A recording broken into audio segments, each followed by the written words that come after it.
Wel, jy is ingeskakeld by 93.6 FM, die tyd aangestap, dis presies 10 uur, natuurlik die boekprogram bladsy vir bladsy, en baie gelukkig om vandag saam met my te hê, Renette Evans van Rape Crisis Somerset West, en dan het ek ook die skrywer Martin Steyn, en ons gaan praat oor sy nuutste vrystelling en dit Swartval. Alles aan die gebeur vir jou, moet dit nie misloop nie, ons is nou terug, hier's Elvis Blue met Môre kan maar kom.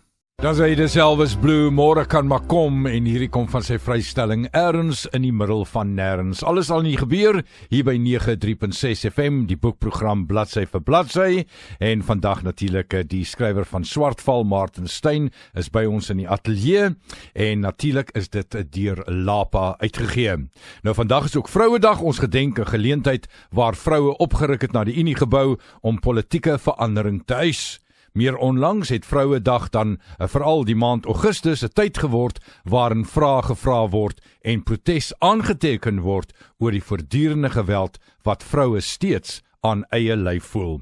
Martin Steyn het dus nie alleen opgedaag nie, hy het vir Renette Evans van Rape Crisis Somerset West gevra om saam te kom hier by ons om te kom kuier. Aan albei van julle baie hartlike welkom, wat ek al reeds gedoen het. Martin, lekker om jou weer te sien. Ag, dankie Johan, is altyd lekker om hier te wees. Nou, in die eerste plek, 'n Swartval 'n spanningsverhaal. Dis 'n naalbytboek, dit handel oor 'n vrou wat ontvoer word, veral net vir ons iets, vertel vir ons 'n bietjie van iets van die vrou en van daardie donker kelder, sonder om die storie weg te gee. Dit is baie moeilik, om iets te vertel van 'n boek, maar jy mag niks weggee nie. Kyk wat jy vir ons kan gee vandag. Swartval is Claire se storie. Claire is 21, en sy het nog haar hele lewe lank in Robertson gebly, en sy droom daarvan om te gaan reis en die wêreld te sien. Sy wil eintlik wegkom uit hierdie plek waar sy nog altyd is. En haar broer, Derek Winters, wat lesers van Skuldig sal onthou, word oorgeplaas na die ernstige geweldsmisdaadeenheid in Bishop Lywes, en nie lank daarna nie, dan pak Claire basies haar hele lewe op, en sy klim in haar tas en sy ry agter hom aan Kaap toe. Maar dan, as sy van die werk afkom, dan begin sy die blomme onder haar ruitveer kry. En dit begin met 'n rooi blom, en dan 'n dooie blom, en dan is daar 'n paar swart blomme, en dan word sy ontvoer deur die ou. En sy word gevat na hierdie afgeleë plek toe, waar hy in hierdie kelder aanhou. Wel, mens dink die einde is naby, maar die storie is nog nie klaar nie. Hoe het jy dit weer reggekry? Is dit nou weer een van Martin Steyn se maniere om ons net in die tweede vlak in te vat? Of nog 'n vlak in te vat? Die ding is baie keer met hierdie tipe stories, dan aan die einde, dan kom die meisie weg, sy word, of sy ontsnap, of sy word gered, of sy maak die ou dood, of wat ook al. So 'n bietjie à la America. Ja. En as dit nou fliek is, dan kom die credits op, en die ligte gaan aan, en almal staan op, en is 'n gelukkige einde, en hulle stap uit, en hulle gaan kry koffie by Mug and Bean. Maar in die regte lewe is dit baie keer eintlik die begin van hierdie vrou se oordeel. Toe ek met Renette gepraat het een keer, toe vertel sy vir my dat terwyl 'n vrou verkragt word, is haar grootste vrees om nie dood te gaan nie. Met haar gedagtes is self moenie my doodmaak nie. Maar dan so 2 weke of 'n paar maande later, dan wens sy eintlik sy was dood, want sy sit nou met al hierdie trauma en al hierdie emosies en vrees en goed, en waarmee sy moet cope. En so ek wou graag ook half daai deel van die storie inbring, en nie net dit los staan nie. Nou, agter in jou roman staan daar 'n persentasie van elke boek wat verkoop gaan word aan Rape Crisis geskenk word. Hoekom raak jy die mekaar met Rape Crisis? Hoe het julle by mekaar gekom? Ek het, toe ek sielkunde en kriminologie geswat het, moes ons op 'n stadium met iemand praat wat blootgestel is aan geweld, of eintlik aan misdaad. Maar omdat geweldsmisdaad iets is wat my interesseer, wou ek graag met 'n vrou gaan praat wat verkrachting oorleef het. En toe het ek by Rape Crisis uitgekom, en toe het ek vir Renette ontmoet, en van my storieetjie vertel, en toe het sy gesê, ja, dis hierdie enetjie wat met my sal praat. En toe het ons dit gedoen, en toe later, toe ek my neers doen in sielkunde, toe moes ons 'n navorsingstaak doen, en ek het gekies om 'n ding te doen oor die beraders by Rape Crisis. En nog bietjie later, toe ek nou begin om navorsing te doen vir my fiksie, het ek baie tyd daar spandeer, en met hulle gepraat om uit te vind presies wat gebeur. Wat is 'n vrou verkragt word, hoe werk die doktersondersoek, hoe werk die seksuele aanrandingsboksie, hoe werk die berading, waardeur gaan sy, en al hierdie goed. So ons kom eintlik al 'n lang pad, is al iets soos 15 jaar omtrent, wat ons mekaar ken. En 'n mens voel net jy wil ook iets teruggee. Jy wil Tuurlik. iets doen om te help hierdie vroue wat deur hierdie ding gaan. En ek het gevoel om die rede hoekom ek dit in Swartval doen is eintlik meer omdat ek hoop dat mense wat die boek lees en deur Claire se storie gaan en dan sien dat 'n persentasie geskenk word, sal hulle dalk inspireer om ook 'n bydrae te lewer. Want die ding is, Rape Crisis bied hulle dienste gratis aan, maar ek meen dit kos tog geld om daai sentrum te onderhou. Natuurlik. Ja. Maar dit is wonderlik dat jy betrokke raak. Ek kom nou terug na Martin Steyn toe. Martin, jy weet, ek het ongelooflike agting vir jou as skrywer. Ek dink dat jy bring vir ons iets in Afrikaans regtig besonders. Maar kom ons gaan gou eers oor na Renet Evans van Rape Crisis. Hallo Renet. Goeiemôre Jan. Sien nie een van die luisteraars wil van julle dienste gebruik maak. Hoe gaan hulle te werk? Daar's seker maniere. As hulle 'n saak maak, gaan hulle gewoonlik na die polisie toe en die polisie sal heel eerste. Hulle hoef nie noodwendig 'n saak te maak nie. Hulle kan ook direk kom na ons toe. By Rape Crisis is by ons en dan kan julle dit ook hanteer van julle kant af. Ja. So en baie dokters, sielkundiges, mense stuur hulle na ons toe vir hulp. So dit is nie noodwendig net vir die polisie saak nie. Party mense wil natuurlik nie 'n saak maak nie, ander wil net hulp hê en medikasie hê. So dit is 'n wye spektrum. Ons het nou gehoor toe Martin gesê die koste om van julle dienste gebruik te maak is gratis. Alles is gratis, ja. Nou as 'n mens wil ondersteun, 'n deel word van Rape Crisis en ek wil ook op my program tussen 12 en 3 hier by 93.6 FM regtig meer betrokke raak by jou Renet en jou organisasie. As ons julle wil ondersteun, hoe doen ons dit? Wat is die roete om te volg? Daar's verskeie dinge. Mense wat wil kom help vir die intervensie. Kan hulle die berading doen, maar dan moet hulle bereid wees om 2 uur in die môre op te staan en kom help. Dan is daar baie dingetjies wat hulle kan doen. Ons gewone mense doen donasies van kruideniersware vir die mense, little rape packs wat ons doen, wat elkeen kry. Hulle kan enige iets kom doen. Ons het ook 'n winkeltjie daar. Goedjies vir vrouens. En vir mans. Ek wil ook net asseblief sê, dit is nie net 'n vroue ding nie. Ekskuus, want ons kry gereeld mans wat ook inkom. Dit natuurlik nie so baie nie, want dit is daai ego ding wat hulle voel hulle wil nie, maar ek sien nogal baie mans wat vorentoe kom vir berading en natuurlik ook net na die verkrachting. Nou, verkrachting gaan nie oor seks nie, dit gaan oor mag. Wat dink jy van die stelling? Dit is waar. Jy kry natuurlik verskillende verkrachtings ook. Jy kry jou die mag ding, jy kry ook jou date rapes, wat 'n bietjie anderste is. Maar dit is definitief 'n mag ding, want dit is nie altyd dat, kyk, dit is nie wat hulle net die seksuele daad doen nie, daar's ander goeders wat hulle ook doen. Wat saamkom daarmee. Wat daarmee gepaard gaan. Natuurlik baie wat is die geweld wat daarmee saamgaan. In die laaste tyd het ons nogal baie geweld saam met die verkrachting. Nie dat verkrachting nie geweld is nie, maar met die ander dinge daarbey, ja. Sê gou vir my, kry julle baie ondersteuning van die publiek hier in hierdie area? Ja, om ons so lank al, ek is al 22 jaar by Rape Crisis, en ek dink die mense ken ons en hulle weet ons is daar, ons gaan nie weghardloop nie, so ons kry, ons gemeenskap is baie ondersteunend. Net gou net daai weer om te praat oor daai tog. As jy dit ondervind en jy wil by Rape Crisis uitkom, wat is die beste manier? Bel mens, daag mens net op, hoe werk dit? Nommer 1, as hulle nou natuurlik 'n saak gaan maak, gaan hulle polisie toe, die polisie sal hulle bring na ons toe en dan die dokters kom na ons senter toe.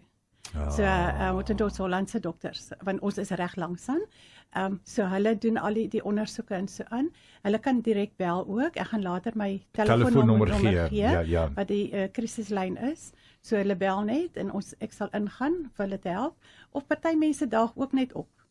Maar daar's nie baie hande nie. So dit is, dan moet hulle maar 'n bietjie wag. Maar die wagtydperk is hom nie te lank nie. En ek wil ook net sê, dis nie net die verkrachting nie, ons doen ook baie berading vir mense wat al as kinders gemolesteer was. Maar ons werk van 18 en ouer. So want Patch doen die kinders. So ja, as hulle 10, 20, 30 jaar terug verkragt was of gemolesteer was, kan hulle nog altyd vorentoe kom vir berading. Onthou 'n presentasie van elke kopie van Swartval van Martin Steyn wat verkoop word geskenk aan Rape Crisis. Ons gaan later weer gesels en dan kan ons die telefoonnommers ensovoorts uitdeel. Martin, kom ons kom terug by jou. By die woordfees hierdie jaar het jy luide applous gekry toe jy oor verkrachting gesels het. Vertel vir ons wat jy daar kwyt geraak het en hoekom mense daarvan gehou het. Ja, ek sou baie bly wees as ons verkrachting kan uitroei.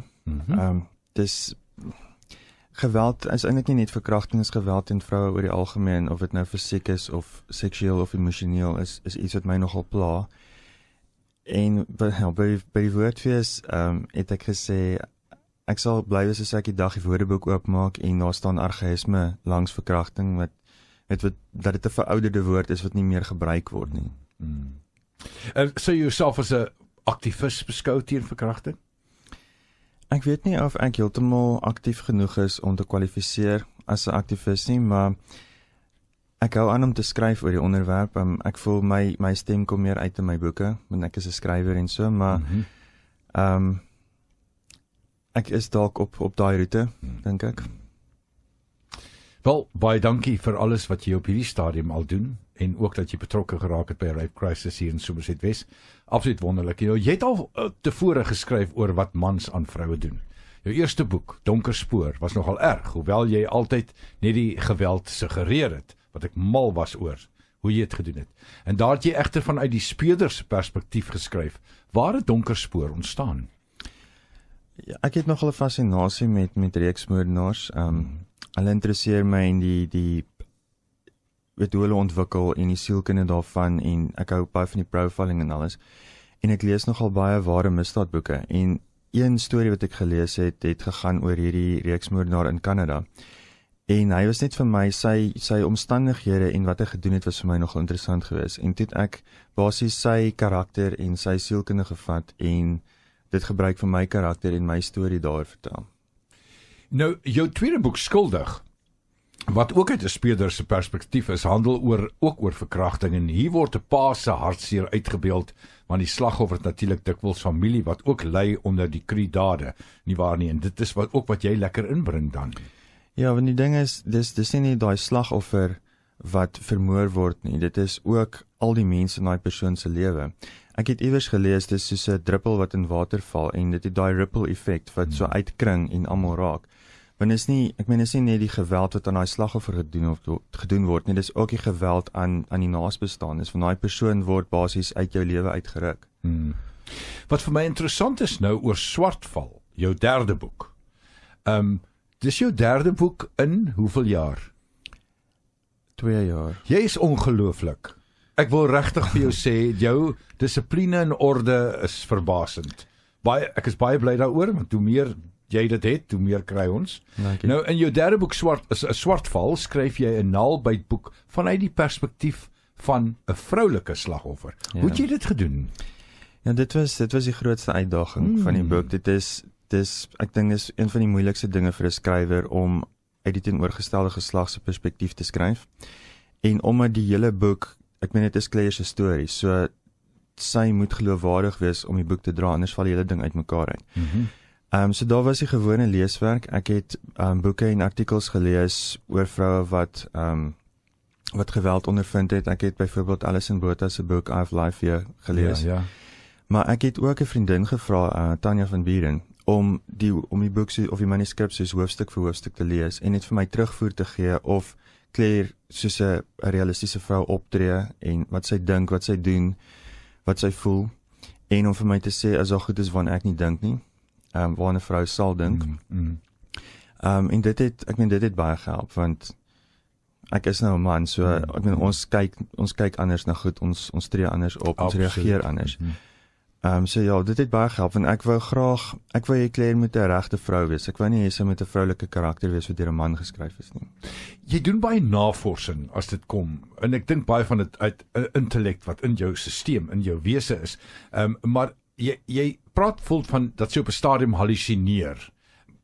is dit wat jy voel, is dit wat jy agtergekom het gebeur met 'n vrou in so 'n tipe van situasie en veral met Claire nou in die kelder? Ja, toe ek sielkundige geswat het, ons op 'n stadium sensory deprivation behandel.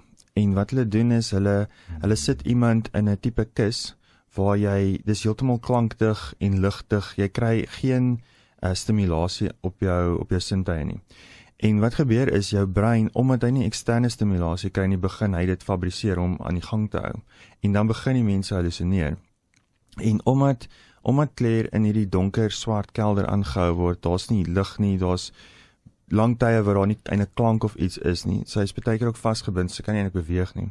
Het ek gedink dis iets wat waarskynlik met haar sou gebeur. En toe het ek nou 'n bietjie meer gelees daaroor en toe kom ek ook af op 'n eksperiment wat hulle gedoen het, waar hulle 'n paar mense gevat het na 'n ou nuclear fallout shelter toe. En hulle in sulke klein kamers toegemaak het met nagvisiekameras en hulle daar gelos het vir 3 dae.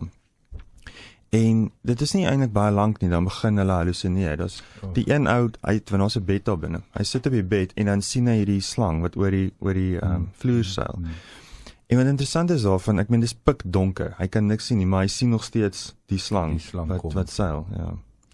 Nou daar's 'n vrou wat saam met die verkragter in Donkerspoort, was daar 'n vrou wat saam met die verkragter gebly het. Nou in Swartval is die man wat die vrou ontvoer nie alleen nie. Hier is 'n ma wat aktief deelneem aan die wreedheid. Hoe gebeur dit dat vroue toelaat dat mans sulke goed aan vroue doen? Hierdie is 'n interessante ding wat jy ingebring het hier. Ja, dit is nie net 'n vrou nie, dit is 'n ma. Ja. Dit is interessant dat dit nogal gebeur dat vroue betrokke raak by mans en dan deelneem aan geweldsmisdaad en baie keer ook teen vroue. En dis vir my, dis 'n interessante ding, want jy sal dink dat vroue juist nie dit sal doen nie. Ek weet in Suid-Afrika, ons byvoorbeeld die advokaat Barbie storie gehad. En wat interessant is ek meen daar's geen vooraftekens gewees nie. Ek meen dis asof Suzan Visser net skielike persoonlikheidsverandering ondergaan het toe sy met Dirk Prinsloo betrokke geraak het. En aan die ander kant is daar weer al 'n oplop. Ek meen daar's nou 'n nuwe boek uit oor Joey Haroff, of eintlik oor haar dogter. Oor die dogter, ja. Wat deur Carla van der Spy geskryf is, mishandel, misbruik, misken. En weet ons almal ken die storie van Joey Haroff en Gert van Rooyen en die meisies wat hulle ontvoer het en waarskynlik vermoor het en ons, maar eintlik het sy al van kleintyd af haar dogter ook mishandel. Vertel ons 'n bietjie van die navorsing wat jy oor die toneel gedoen het. Daardie tonnels waarin van die tonele afspeel is ontsettend grillerig. Bestaan daar werklik sulke plekke? Ja, dis 'n plek wat ek toevallig ontdek het in Somerset West by Paardevlei. Omdat die ontvoerder vir Claire na hierdie afgeleë plek toe vat en is bietjie vervalle en so, het ek bietjie inspirasie gaan soek om dit te beskryf. En toe het ek na hierdie plek toe gegaan wat so vervalle was, om die atmosfeer bietjie te absorbeer en so. En langsaan is daar 'n vrou, sy is 'n grafiese ontwerper. En toe praat ek met haar en sy vertel toe vir my maar daar's 'n bietjie van 'n storie met die plek en ons het die tonnels hier onder en so, en sy verwys my toe na 'n ou by AECI, want hulle besit die grond. En toe gaan praat ek met hom en toe vertel hy vir my na die hele geskiedenis van die plek en hy het my ingevat en ons het daar deur die tonnels geloop. Dit was 'n ou kragstasie gewees, daar was 'n dinamietfabriek. En die tonnels was eintlik bedoel vir instandhouding. Maar hy vra toe vir my of ek nou wil sien. Ons is daar af en dis donker, ons het hierdie dik spinnedraad en die hele dag lank was so 'n gekrapperige, ongemaklike storie, maar terwyl ons daar is en sien ek net soos tonele wat in die boek kan afspeel. So ek het basies daai plek gevat en dit net na die Weskus toe geskuif en is ontwikkel hierso. Ek meen jy kan nie, die storie gaan nie werk met al die mense wat daar is nie. Maar die plek, want die helfte van dit is nog vervalle en is baie, mens kry sommer daai inspirasie as jy daar loop. Ek gesels vandag met Martin Steyn, dit natuurlik oor sy nuutste vrystelling wat Swartval, wat uit sopas by Lapa verskyn het. En vir elke kopie van Swartval wat verkoop word, skenk Martin 'n presentasie van die opbrengs aan Rape Crisis. Renet Evans van Rape Crisis wat natuurlik hier saam met Martin vandag kuier by 93.6 FM. Net om terug te kom na jou toe, Renet, ons gaan gou praat oor telefoonnommers waar mense julle in die hande kan kry, en dan ook deur daai proses kan mens dan ook, as daar donasies gegee word en 'n bystand, wat die geval ook al mag wees, kan dan alles gereël word, nê? Nee? Ja. Telefoon by my, die crisislyn is 083 48 49 409. Herhaal met gou vir ons weer asseblief. 083 48 49409 en daai lyn kan enige tyd 24 uur kan dit gebruik word. Dan by ons kantoorure is 021 85 25 620. Herhaal hom gou vir ons asseblief. 021 85 25 620. Dit is van 8 tot 5. Kan hulle daai lyn gebruik. En so gesels Renet Evans van Rape Crisis Somerset West hier saam met Martin Steyn en dit natuurlik oor sy nuutste vrystelling Swartval. Martin, daai kop van jou wil ek baie graag inklim nog. Ek dink daar is dinge aan die gebeur daar binne. Sê gou vir my, toe jy nou Swartval klaar geskryf het, het jy onmiddellik wanneer het daai nuwe proses begin van dink aan die volgende ene? Ja, ek het eintlik 'n hele paar idees wat vorentoe gaan. Maar ek het 'n hele nuwe een gekry wat ek beplan vir nommer 4. Die ding is as jy 'n nuwe idee kry, dan raak jy baie keer so opgewonde daaroor, dan stoot jy die ander wat jy het aan. Ja. Want jy's nou opgesaik oor hierdie ding. En dis bietjie meer wees soos die eerste 2. Dit is gaan ook 'n polisie storie wees, ja. Wel, ek kan nie wag om te sien waarna toe jy gaan en wat jy nog vir ons gaan bring nie. Net die hele idee, jy geniet om te skryf, nê? Nee. Ja, baie. En jy geniet die hele ding van alleen wees en in die kop ensovoorts. Ja, ek is 'n redelike introvert, so dit pla my. Ek weet baie skrywers kla oor hierdie alleen sit en ure lank skryf, maar ek weet net my nog nooit geplan. En jy is ook nie heeltemal alleen nie, want daai karakters is in jou kop. En hulle raak so lewendig. Ja. Het jy daai jy skryf verskriklik visueel en dit is hoekom ek ook dink dat jou werk kan besonderse produkte nog lewer vorentoe visueel nou. Nie net op die groot skerm nie, maar ook op die klein skerm. So jy sien ook die mense, dit is hoe jy werk, hulle raak lewendig in jou kop vir jou? Ja, ek sien nie eintlik hulle gesigte altyd so duidelik nie. Dis interessant, ja, ek dink baie min skrywers sien die gesigte, maar die wese is daar, nee. Ja, maar jy sien of die toneel afspeel en veral soos hierdie waar ek nou by 'n fisiese plek was, waar alles want die ou plaas is, al die plekke wat in die boek is regte plekke en in my ander boeke ook, daar's baie regte, ek probeer amper om soos 'n flick location scouting te gaan doen baie keer en dit speel af in bestaande plekke in die Kaapse Skiereiland. En dit help ook met daai visuele ding, want jy sien hoe dit is en baie keer as jy die plek sien, dan beïnvloed dit ook die storie, want jy sien moontlikhede wat daar kan gebeur. Wel, jy skryf so goed dat ek presies kan sien in my kop as ek lees, en ek wil net vir jou sê dat ek versamel Martin Steyn se boeke. Ja, ek het Swartval nou ook, kan nie wag nie, dit is absoluut besonderse voorreg om altyd met jou te gesels, kan nie wag vir die volgende nie, dit is te bedoel.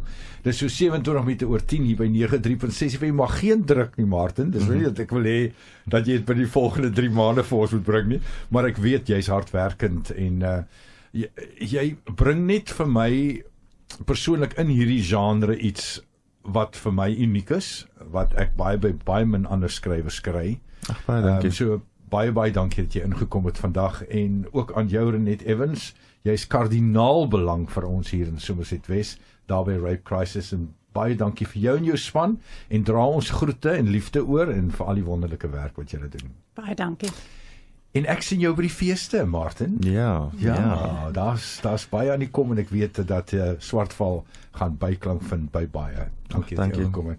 Nou, ek en Martin en Afrikaanse musiek en so aan uit vandag gekom en gesê, ons kan uitspeel met Jan Blom se Groentrui, en ek het gesê, natuurlik, so hier gaat ons, spesiaal vir jou Martin.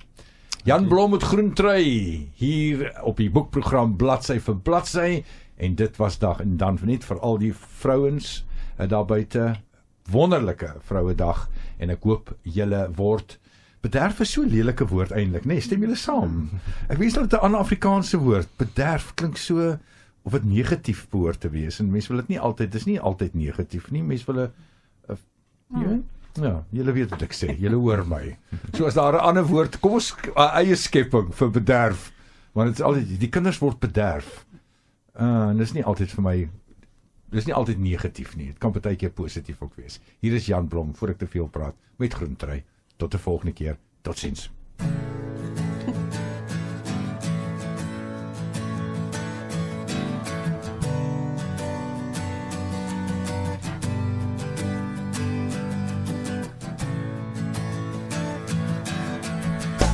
Son brand purper my gedagtes. En as die son of die reën vir my kom haal, jy sê iewers was daar liefde, iewers wat tyd vir jou kom haal. Bly vanaand by my, ek het net seer gekry, sit jou lyf vir my groen draai. Oh, bly vanaand by my, bly vanaand by my, bly vanaand by my. Die seagull onder jou oor, wat in Christmas kan glo, happy hours by die kroeg. Vra my life, het jy jy life, jy vou 'n droom, soos 'n kite en ek scheme tonight, tonight. Bly vanaand by my, ek het jy seer gekry, sit jou lyf vir my groen draai. Oh, bly vanaand by my, bly vanaand by my, bly vanaand by my. Het maak my siek, het maak my blind, ek is jammer ek het jou ingesluk. Is daar iemand wat vir my bid? Nou maak my hartjie weer rein, gee my Rembrandt van Rijn, maak my blind vir alle syne. En bly vanaand by my, ek het dit seer gekry, sit jou lyf vir my groen draai.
Radio Helderberg 93.6 FM